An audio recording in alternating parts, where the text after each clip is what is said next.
Assalamu alaikum and welcome to our YouTube channel. My name is doctor Syed Haider और आज हम बात करेंगे एमरजेंसी कंडीशंस के ऊपर कि अगर कोई आपकी अपनी फैमिली के अंदर या आप कहीं बाहर जाते हैं और आप कोई देखते हैं कि कोई एमरजेंसी कंडीशन अराइज हो गई, फॉर एग्जांपल कोई एक्सीडेंट हो गया है या फिर कोई कोई आपके घर के अंदर अचानक ही अनकॉन्शियस हो गया है और जो है वो सांस नहीं ले पा रहा, तो ऐसी कंडीशन के अंदर आपको किस तरह से फर्स्ट एड प्रोवाइड करेंगे उसको और किस तरह से आपने उनकी लाइफ को सेव करना है।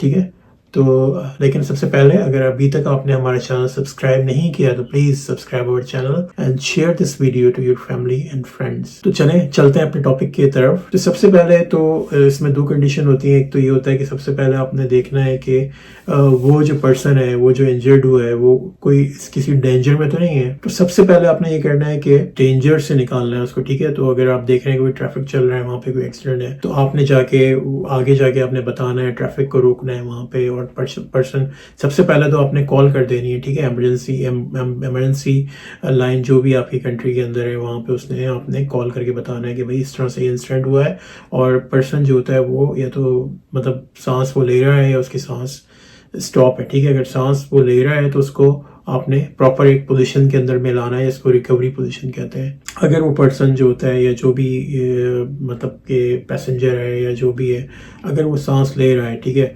तो अगर वो सांस ले रहा है तो आपने क्या करना है कि आपने कॉल कर देना है एम्बुलेंस को जब तक एम्बुलेंस आती है। तो लेकिन उसकी पेशेंट की जो पोजीशन है ना, उसको आपने सेफ रखना है। मतलब वो ऐसा ना हो कि उसका कोई पैसेज ब्लॉक हो रहा हो। सांस लेने में इस तरह की पोजीशन नहीं कर देनी कि कोई ना कोई उसकी सांस लेना उसके लिए प्रॉब्लम हो और उसकी पोजीशन ऐसी ना हो।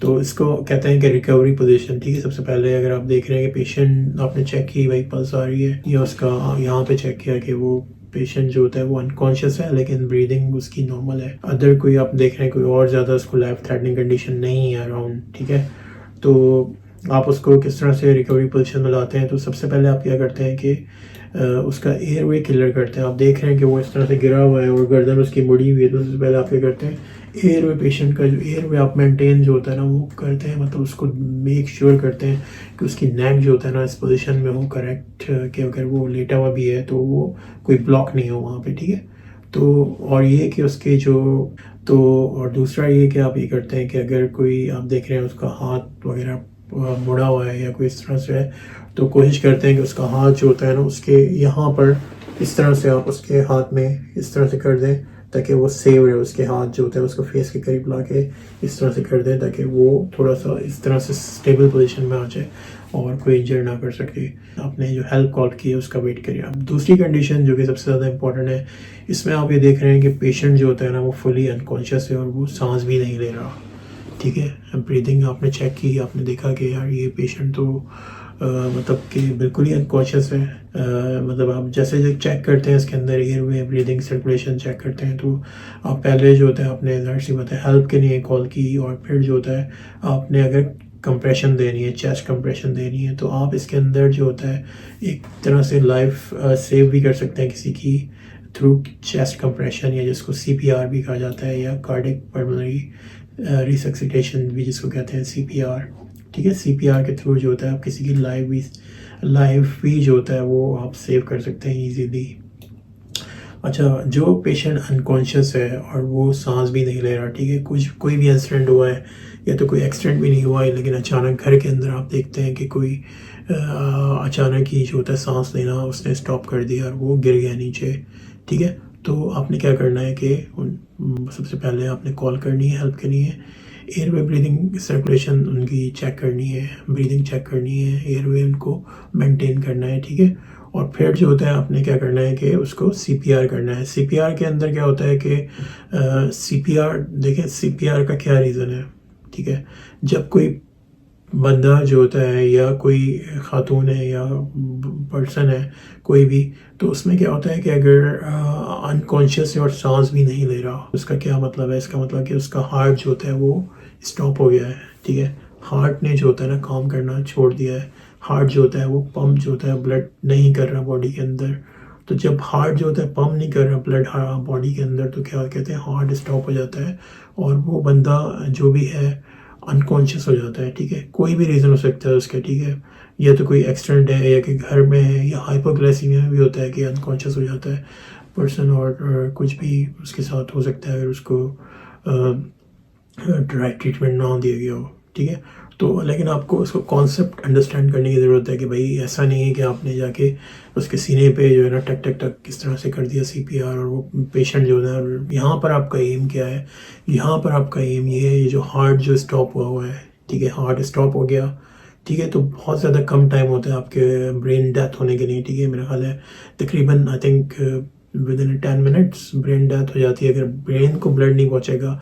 जब हार्ट स्टॉप हो गया है, जब हार्ट स्टॉप हो गया तो इसने हार्ट ने पंप करना छोड़ दिया है। ठीक है, जब हार्ट ने पंप करना छोड़ दिया तो ब्लड आपकी पूरी बॉडी के अंदर स्टॉप हुआ है। ठीक है, ब्लड जो होता है वो बंदा जो होता है आपके सामने पड़ा हुआ है बिल्कुल अनकॉन्शियस, और ना ही वो कोई ब्रीदिंग कर रहा है ना ही कोई मूवमेंट कर रहा है। ठीक है, तो आपने एकदम से अपने ध्यान में लाना है कि यार ये अनकॉन्शियस है। ठीक है, हेल्प के लिए तो आपने शाउट कर दिया, जो भी कर दिया, वेट कर रहे हैं एम्बुलेंस आएगी या जो भी होगा। ठीक है, लेकिन जब इसका ब्लड ही आप देख रहे हैं कि वो हार्ट स्टॉप है, तो हार्ट ने जब पंप करना छोड़ दिया है ब्लड, और ये तो इसका मतलब है कि ब्लड जो होता है ना वो आपकी बॉडी के अंदर रुकना शुरू हो गया है। जब हार्ट ब्लड पंप नहीं कर रहा तो ब्लड जो होता है स्टॉप हो गया है, और वो आपकी पूरी बॉडी के अंदर मतलब ऊपर ब्रेन के अंदर ब्लड नहीं पहुंच रहा, रुक रहा है। सही है, तो जब आपको पता है ब्रेन को तकरीबन विद इन 5 to 10 मिनट्स अगर ब्रेन को नहीं मिल रहा ब्लड, तो ब्रेन डेथ हो जाता है, बंदा जो होता है वहीं एक्सपायर हो जाता है।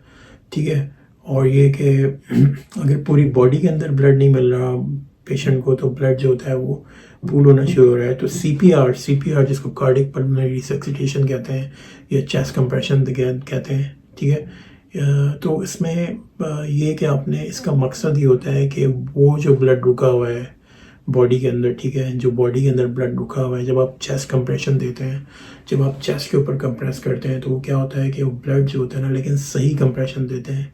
ठीक है, ना ही आप बहुत ज़्यादा फास्ट कर रहे हैं। जब आप फास्ट करते हैं बहुत ज़्यादा, तो उसमें ये होता है कि मतलब हार्ट जो होता है वो फिल नहीं हो पाता प्रॉपर। जब फिल नहीं हो पाता तो वो दोबारा से साइकिल स्टार्ट नहीं होती। ठीक है ना, आप बहुत ज़्यादा स्लो कर रहे हैं, जब स्लो कर रहे हैं तो ब्लड जो होता है वो पंप हो ही नहीं पाता, वो जाता ही नहीं है वहाँ पे। ठीक है, तो इसकी लिमिटेशन होती है कि इसके अंदर तकरीबन आप जो होता है इसको कंप्रेस करते हैं 2 to 5 सेंटीमीटर तक, और तकरीबन 5 सेंटीमीटर तक इसका तरीका में ये होता है कि आपने पहले तो ये अंडरस्टैंड करें ना आपने बहुत ज़्यादा फास्ट करना है चेस्ट कंप्रेस, ना बहुत ज़्यादा स्लो करना है। ठीक है, तकरीबन 1 मिनट के अंदर आपने 100 से ऊपर तक के चेस्ट कंप्रेशन देने होते हैं। ठीक है, जब तक कोई हेल्प आती है, जब तक कोई एम्बुलेंस आती है। ठीक है, और इसमें तरीका ये होता है कि आपका जो मतलब इसमें ये होता है कि ये जो आपकी है मतलब ये जो आपका हैंड है, ठीक है, इसको आप इस तरह की पोजीशन में लाते हैं। ठीक है, और ये जो चीज़ है ये आप जो होता है आपके स्टर्नम पे होता है। ठीक है, स्टर्नम में होता है इसकी पोजीशन, और इसको जो होता है स्टर्नम पे रखते हैं, और इसके ऊपर ये होता है आप इस तरह से हाथ रखते हैं अपना ये, और ये जो होता है आप स्टर्नम पे जाके इसको तकरीबन कह लें कि चेस्ट कंप्रेस करते हैं, फोर्स के साथ करते हैं। ठीक है, इन केस कुछ कंडीशन में ये भी होता है अक्सर कि रिब्स वगैरह जो होता है ना उसको फ्रैक्चर हो जाती है, ब्रेक हो जाती है, तो इट डजेंट मैटर अगर रिब भी उस पेशेंट की मतलब कोई मतलब टूट गई है उस दौरान, तो कोई ऐसा मसला नहीं है। आपका मेन एम ये है आपका कि पेशेंट को रिवाइव करना है। ठीक है, पेशेंट को रिवाइव करना है, और तकरीबन आपने 1 मिनट के अंदर इस तरह की पोजीशन के अंदर तकरीबन 100 से 120 कंप्रेशन जो है चेस्ट के देना है, ना ज़्यादा स्लो के देना है कि ब्लड जो होता है वो सर्कुलेट ही ना करे, ना आपने फास्ट देना है। जब फास्ट देंगे तो वो रिफिल नहीं कर पाएगा हार्ट, तो वो पंप नहीं करेगा। ठीक है, तो आप इस तरह से चेस्ट कंप्रेशन करते हैं स्टर्नम के नीचे, मतलब इस पोजीशन के अंदर जहाँ पे हार्ट होता है। ठीक है, इस पोजीशन के अंदर मतलब यहाँ पे हार्ट की जो पोजीशन होती है उसको तकरीबन आप यहाँ पर स्टर्नम से नीचे जो होता है इसकी पोजीशन रखते हैं। और इसमें यह है कि अगर पेशेंट नीचे है, ज़ाहिर सी बात है ज़मीन पर गिरा हुआ है, तो आपने पेशेंट के लेवल के ऊपर जाके आप पहले जो होता है वहाँ पे जाके बैठेंगे, और जो उसकी चेस्ट बोन जो स्टर्नम होती है, जिसको ब्रेस्ट बोन भी यहाँ पे कहते हैं, उसके सेंटर ऑफ द चेस्ट के अंदर जो होता है ना आपने अपनी पाम्स जो होती है वहाँ पे रखनी है। ठीक है, एक हाथ के ऊपर इस तरह से दूसरे इसको इंटरलॉक करना है दोनों को, और ये हिस्सा बेसिकली ये जो होता है ना हील ऑफ द हैंड है, इसको अपने ब्रेस्ट बोन के ऊपर रखना है और फिर आपने इस तरह से मूवमेंट करनी है हैंड की कि आपने तकरीबन ना ज़्यादा फास्ट, लेकिन मेक श्योर कि आपका एम ये है कि ब्लड वहाँ से डीप कंप्रेशन करनी है ताकि आपको मेक श्योर हो कि ब्लड जो होता है वो वहाँ पे सर्कुलेट करना शुरू कर दे। जैसे आपने इस तरह से करना है कि एक दफ़ा देंगे कंप्रेशन और फिर वेट करना है कि चेस्ट एकदम से देखे, क्योंकि जब आप उसको प्रेस करेंगे तो वो अंदर जाएगा, ठीक है। और जब फिर वो दोबारा से तकरीबन प्रेस आप करेंगे तकरीबन 5 to 6 सेंटीमीटर प्रेस किया और फिर आपने वेट एकदम से वापस आएगा आपको चेस्ट, ठीक है। दोबारा से आपने करना है, ठीक है, फिर वो वापस आएगा दोबारा से। इस तरह से आपने 1 मिनट के अंदर जो होता है ना तकरीबन 120 से 100 to 120 जो होता है ना उसको कर देना है, सही है। इसमें मतलब 2 तरह की होती है। अब इसमें ये रिकमेंड करेंगे आप खाली हैंड ओनली रखें, ठीक है। और दूसरी CPR में भी ये होता है कि उसमें आपकी जिसमें पेशेंट को जो होता है मतलब उसको ब्रेथ देनी होती है मुंह के अंदर, वो थोड़ा डिफरेंट है। ये सिंपल है हैंड ओनली CPR, ठीक है, ये भी है। लेकिन अगर आप ट्रेंड हैं, अब आप ऑलरेडी आपको पता है किस तरह से CPR करना है, आप ट्रेनिंग ले चुके हैं, तो फिर आप कोई सा भी CPR यूज़ कर सकते हैं, ठीक है, जिसमें आप पेशेंट को जो होता है उसको रेस्क्यू ब्रेथ भी देते हैं। उसमें ये है कि अपने साइकिल में डिवाइड करते हैं उसको, 30 चेस्ट कंप्रेशन के बाद 2 रेस्क्यू ब्रेथ देते हैं, कोई हेल्प रहा है, ठीक है। उसमें 30 chest compression then 2 rescue breath. और इसमें ये कि अगर आप कोई टायर्ड हो गए हैं उस दौरान या आपको बहुत ज़्यादा थक गए हैं तो कोई दूसरा फैमिली मेम्बर या कोई भी उस तरह मौजूद हो तो वो इसको कंटिन्यू कर सकता है। इससे क्या होता है कि पेशेंट का ब्लड जो होता है सही, चेस्ट कंप्रेशन का एम भी ये होता है और इसका मेन गोल भी होता है कि पेशेंट जो होता है रिवाइव हो जाए और उसको ब्रेन डेथ से रोका जा सके, और उसको जो होता है बॉडी की जो कहने कि उसको जैसे ही CPR के थ्रू उसका ब्लड जो होता है चलना शुरू करता है तो दोबारा से पेशेंट जो होता है रिकवर हो जाता है। इसी तरह से चिल्ड्रन में भी ये होता है कि अगर बच्चे की एज होता है 1 साल से ज़्यादा है, कह लें कि वो भी अनकॉन्शियस हो गया है और देख रहे हैं कि वो सांस नहीं ले रहा, कि भी जो होता है आप CPR करें। सबसे पहले तो यही है कोई आप देख रहे हैं कोई ऑब्स्ट्रक्शन है, रिमूव कर देते हैं वहाँ से। कोई रेस्क्यू ब्रेथ भी देते हैं बच्चे को, ठीक है, कि रेस्क्यू ब्रेथ से भी ये होता है कि रेस्क्यू ब्रेथ देते हैं, तकरीबन 5 रेस्क्यू ब्रेथ देंगे और एयरवे ओपन करेंगे, 5 रेस्क्यू ब्रेथ करेंगे और फिर जो होता है आप उसको इस तरह से जिस तरह एडल्ट में आपने CPR किया है, ठीक है, तो उसके थ्रू अगर आप एक हाथ से नहीं कर पा रहे, यूजली आप ये करते हैं कि चेन ऊपर करके एक हाथ से करते हैं, लेकिन अगर आप एक हाथ से नहीं कर पा रहे और तो अपने एयरवे को जो होता है वो प्रॉपर पोजीशन में दे के आप दोनों हाथ भी यूज़ कर सकते हैं उसके अंदर। और उसका सेंटीमीटर मतलब इतना ही, तकरीबन आपने 5 सेंटीमीटर तक जाना है, अबाउट 2 इंचेस। और ये कि बच्चा है तो उसकी वो सर्कुलेशन जो होता है दोबारा से स्टार्ट हो सके। तो लेकिन अगर आप देखते हैं कि बच्चा जो होता है वो अंडर 1 ईयर है, ठीक है, इन्फेंट है कोई, सही है, तो इस तरह से हमने 3 में डिवाइड कर दिया, तो एडल्ट का हो गया, फिर ये चाइल्ड ओवर 1 ईयर और अंडर 1 ईयर, सही है।